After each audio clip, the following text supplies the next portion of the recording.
Bismillahirrahmanirrahim. Assalamualaikum warahmatullahi wabarakatuh.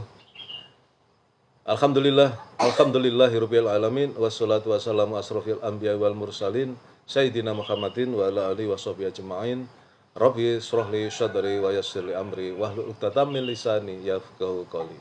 Halo teman-teman sekalian, sahabat yang mulia, apa kabar? Alhamdulillah kita berjumpa lagi di dunia maya dalam keadaan sehat walafiat. Dan oleh karena itu mari kita selalu bersyukur kepada Allah atas segala karunia yang dilimpahkan kepada kita yang begitu banyak dan mustahil kita bisa menghitungnya. Di antaranya adalah karunia kesehatan, karunia kesempatan, karunia umur panjang yang barokah, dan tentu karunia yang paling agung adalah karunia iman dan Islam. Karena dengan keduanya itulah kita akan selamat fid dunya wal akhirah. Dan selanjutnya mari kita bersolawat kepada baginda Rasulullah Muhammad sallallahu alaihi wasallam. Allahumma sholli ala sayyidina Muhammad wa ala ali sayyidina Muhammad. Teman-teman sekalian, alhamdulillah saya bisa menjumpai kalian lagi untuk melanjutkan membaca Sirah Nabawiyah, buku tentang kisah perjalanan kehidupan baginda Rasulullah Muhammad sallallahu alaihi wasallam. Dan untuk hari ini, pagi ini, saya akan melanjutkan fase kedua, yaitu dakwah secara terang-terangan. Kemarin dakwah secara sembunyi-sembunyi. Perintah pertama untuk menampakkan dakwah. Sehubungan dengan hal ini, wahyu pertama yang turun adalah wa anzir ashiratakal aqrabin, dan berilah peringatan kepada karib kerabatmu yang terdekat. Quran surat Asy-Syu'ara ayat 214. Di dalam surat Asy-Syu'ara yang memuat ayat-ayat ini, di bagian awalnya terdapat kisah Nabi Musa alaihissalam sejak masa awal kenabiannya hingga hijrahnya bersama Bani Israel yang berhasil selamat dari kejaran Fir'aun dan bala tentaranya yang berakhir dengan tenggelamnya Fir'aun dan para pengikutnya.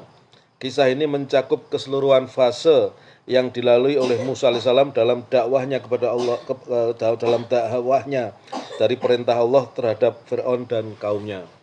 Sesungguhnya rincian-rincian ini disampaikan khusus kepada Rasulullah SAW yang menyeru dengan dakwah terhadap kaumnya, dakwah dari perintah Allah ya, supaya beliau dan para sahabatnya mempunyai contoh mengenai apa yang mereka hadapi dalam dakwah berupa pendustaan dan tekanan tatkala mereka berdakwah secara terang-terangan. Juga agar mereka dapat menyadari tentang urusan dakwah ini sejak permulaan dakwah. Di sisi lain, surah ini juga memuat kesudahan bagi orang-orang yang mendustakan para rasul, yaitu kaum Nabi Nuh, kaum Ad dan Samud, kaum Nabi Ibrahim alaihissalam, kaum Lut, serta Ashabul Aikah, yaitu kaum Nabi Syu'aib, dengan menekankan pada kisah Fir'aun dan kaumnya. Hal ini agar orang-orang yang mendustakan mengetahui hukuman yang akan diturunkan Allah bagi mereka jika mereka tetap mendustakan. Juga agar orang-orang yang beriman mengetahui bahwa kesudahan yang baik adalah hanya bagi mereka dan bukan untuk orang-orang yang mendustakan kenabian. Menyeru kalangan kaum kerabat. Hal pertama yang Rasul Sallallahu Alaihi Wasallam lakukan sesudah ayat ini turun adalah mengundang kerabat terdekatnya Bani Hashim. Mereka pun datang memenuhi undangan beliau, termasuk beberapa orang dari Bani Muthalib bin Abdul Manaf. Mereka semua berjumlah 45 orang laki-laki. Sebelum bicara, Abu Lahab mendahulunya angkat bicara. Mereka itu adalah paman-pamanmu dan anak-anaknya. Bicaralah, tinggalkanlah menganut agama baru. Ketahuilah, kaummu tidak akan mampu melawanmu seluruh bangsa Arab. Aku adalah orang yang paling pantas mencegahmu. Maka cukuplah bagimu suku-suku dari pihak bapakmu. Bagi mereka, jika engkau bersikeras melakukan apa yang engkau lakukan sekarang, adalah lebih mudah daripada bila seluruh kaum Quraisy bersama bangsa Arab bergerak memusuhimu. Aku tidak pernah melihat ada orang yang membawa kepada suku-suku dari pihak bapakmu sesuatu yang lebih jelek dari apa yang telah engkau bawa ini. Rasulullah SAW diam saja dan tidak berbicara pada pertemuan itu. Kemudian beliau mengundang mereka untuk kedua kalinya, lalu bersabda, Alhamdulillah, aku memujinya, meminta pertolongan, beriman serta bertawakal kepadanya. Aku bersaksi bahwa tiada Tuhan melainkan Allah semata, yang selalu dan tiada sekutu baginya. Selanjutnya beliau berkata, sesungguhnya seorang pemimpin tidak akan pernah membohongi kaumnya. Demi Allah, yang tidak ada Tuhan selain Dia. Sesungguhnya aku adalah utusan Allah kepada kalian khususnya dan kepada seluruh manusia umumnya. Demi Allah, kalian semua akan mati sebagaimana kalian tidur. Sungguh, Kalian akan dibangkitkan sebagaimana kalian bangun dari tidur. Kalian akan dihisap atas apa-apa yang telah kalian perbuat selama di dunia. Sesungguhnya di sana hanya ada surga dan yang abadi dan neraka yang kekal selamanya. Kemudian Abu Thalib berkomentar, alangkah senangnya kami membantumu, kami menerima nasihatmu dan sangat membenarkan kata-katamu. Mereka yang merupakan suku-suku dari pihak bapakmu telah berkumpul. Sesungguhnya aku hanyalah salah seorang dari mereka.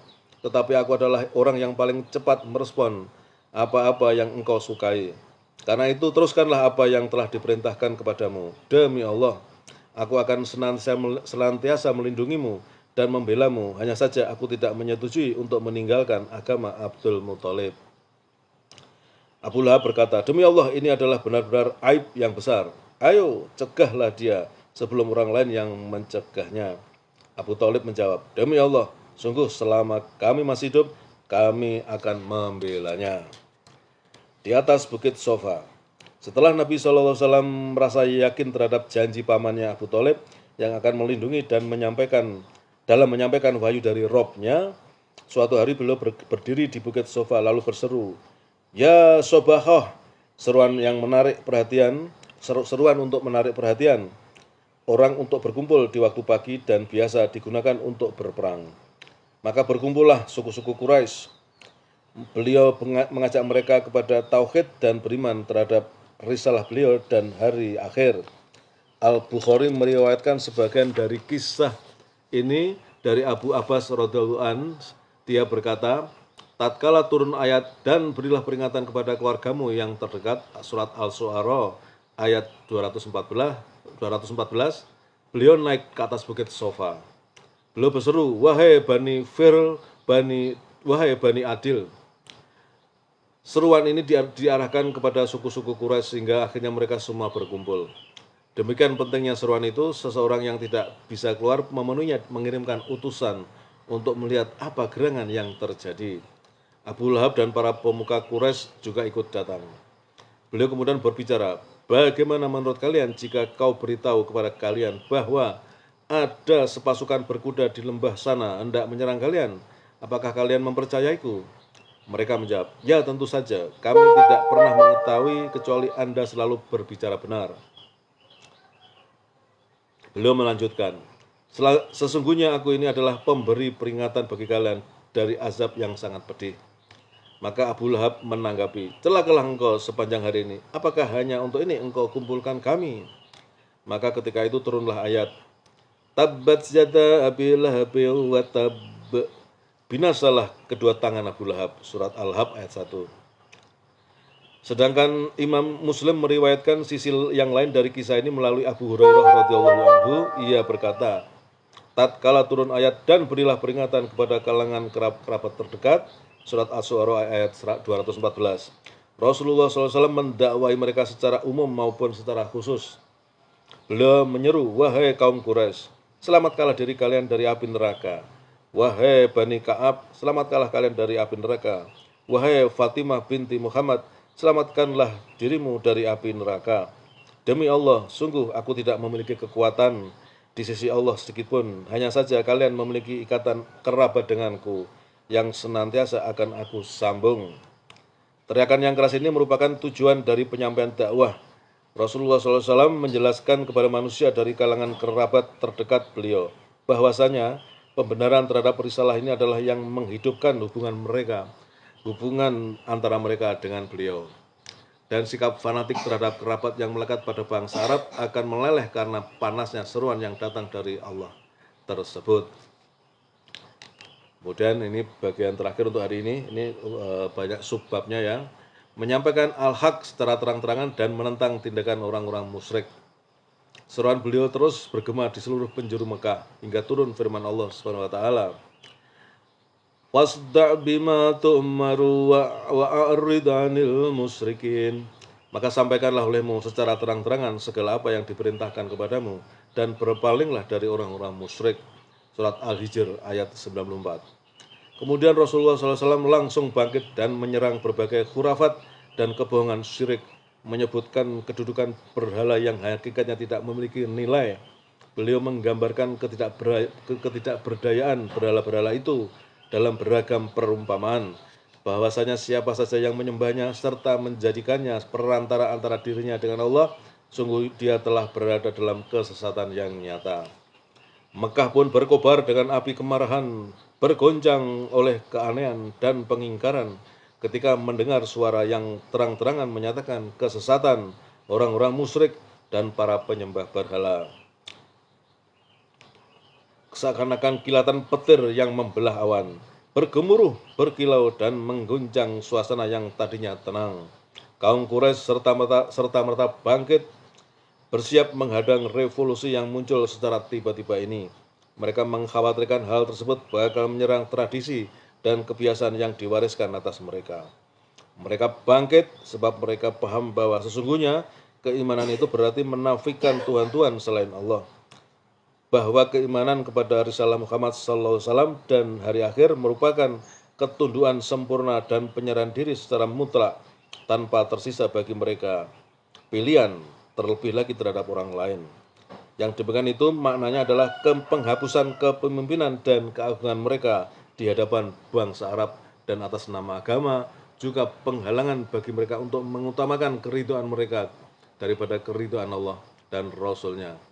Begitu pula menghalangi mereka bertindak zalim seperti sebelumnya yang biasa mereka lakukan terhadap rakyat jelata, maupun berbagai macam keburukan yang selalu mereka lakukan pagi dan petang. Mereka memahami makna tersebut karena jiwa mereka enggan menerima keridhaan yang hina, yang tidak mencerminkan kehormatan dan kebaikan. Allah Subhanahu wa taala berfirman, bahkan manusia itu hendak berbuat maksiat terus-menerus. Surat Al-Qiyamah ayat 5.